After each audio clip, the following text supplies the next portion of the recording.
on my way to a funeral.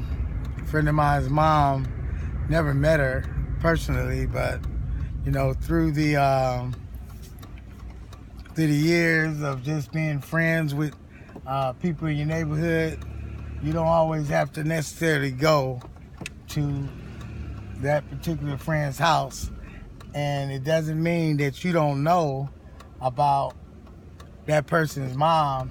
You sort of know about them through them talking, through the fellas talking about certain people's moms, what certain people's mom did. Those that may have went over to her house, that met her, you sort of know. And then at the same time, those mothers end up knowing about her son's friends, and they've heard good things and they've heard bad things,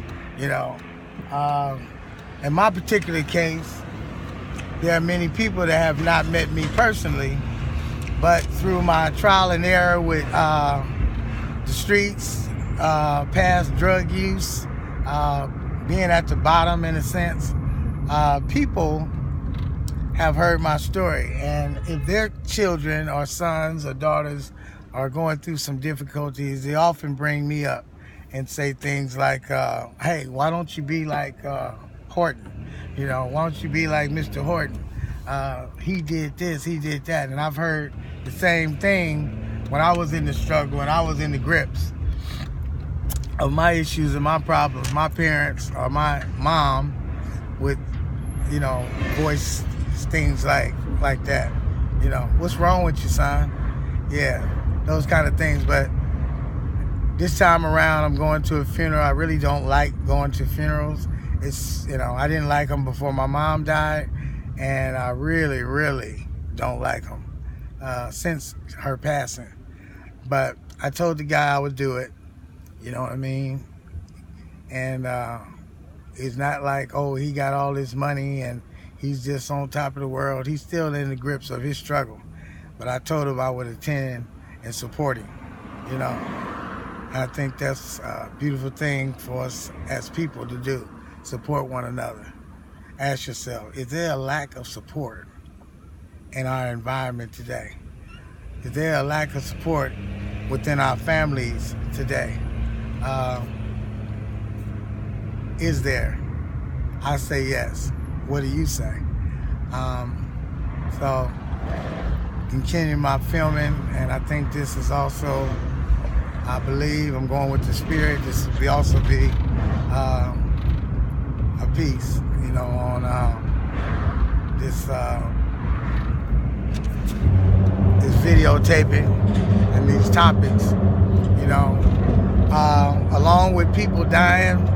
I know myself from my own life realness experience is that when people die and there's property involved and there's things to be divided, whether there's a big family or a small family, there seems to be a problem. Someone always wants to X someone else out, or X several people out for the greed factor, the hungry factor. Oh, I want everything. Oh, mama, daddy like me better. Those kind of things. Civil rivalry, someone would call, and within the household. Very, very ugly thing. But, so,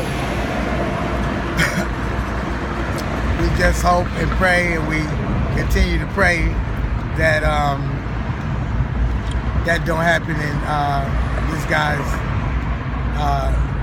John Molly family, because no matter where you at, I believe that if you are a member of a family, and there's something to be divided, there's a pie that needs to be cut, I think you should get your slice too. No one should say, oh, because he's not doing like we want them to do, or she's not doing like we truly want them to do, that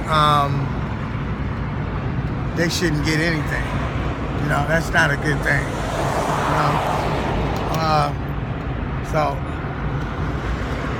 But we're all gonna have to question and come to as I believe, meeting God and doing an overview of all the things we've done, whether good, bad, or indifferent. All the level of caring that we had for not only our families, but also people in the community. Were we known to look down on folks? Were we known to say, I'm not going to talk to him because he's dirty, or I'm not going to speak to him, or no, I don't have $1. No, I don't have 50 cents. No, I don't care if you're starving. You should get a job.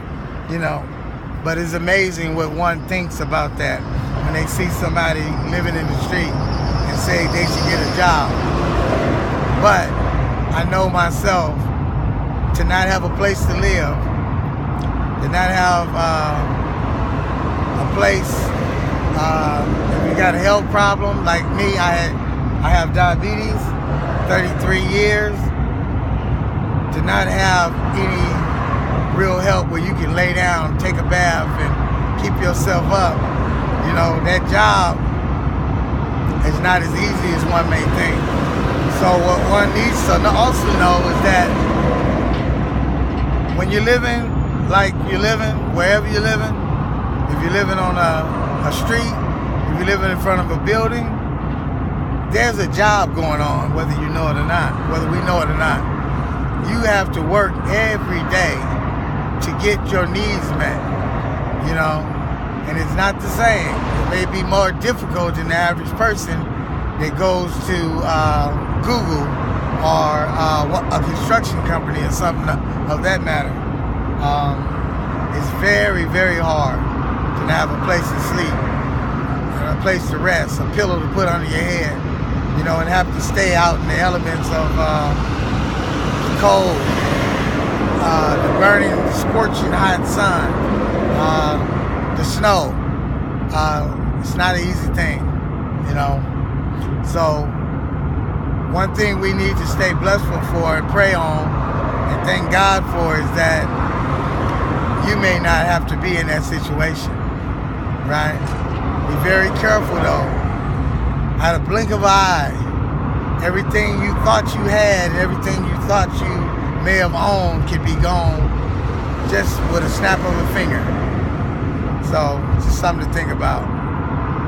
And if you're really grateful sometime, you might want to think about giving back a little bit and not being so judgmental on who to give it to.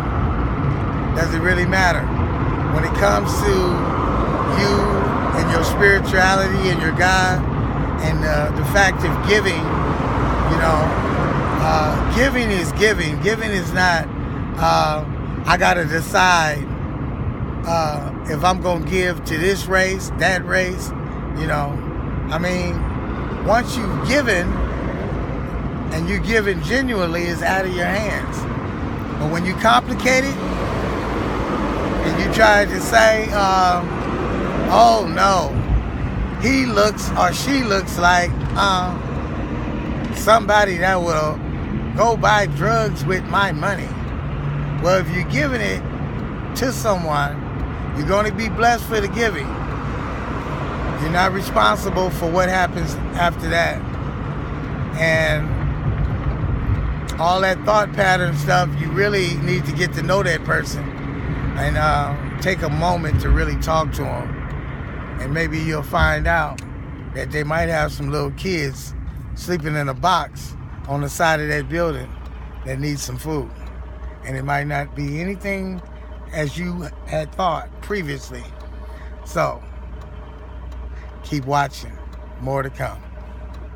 Yours truly, the counselor, Mr. James Horton.